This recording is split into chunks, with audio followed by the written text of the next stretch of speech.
Hi friends, నా పేరు పొట్టిపిల్ల. నేను ఛోటా ధమాకా. ఇదే మా ఊరు భీమవరం. నేను ఇక్కడే ఉంటాను.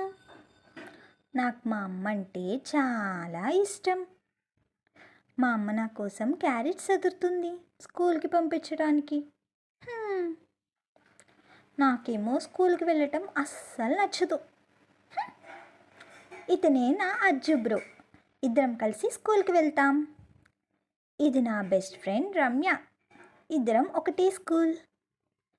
నేనేమో పుట్టిదాన్ని కాబట్టి ఫస్ట్ బెంచ్, తనేమో లాస్ట్ బెంచ్. నేను కూడా వెళ్ళి నా ఫ్రెండ్ బెంచ్లో కూర్చున్నా. ఇంతలో మా సాదా టీచర్, హే పొట్టిపిల్ల, come and sit on first bench అన్నది. నాకు చాలా కోపం వచ్చింది. దొంగ ముఖంది, ఇద్దరిని అస్సలు కూర్చొనివ్వదు. మీ పొట్టి ఫ్రెండ్స్ని కూడా ఇలాగే కూర్చోమనేవారా? మీకు ఈ పొట్టిపిల్ల నచ్చితే please subscribe my channel. Okay bye.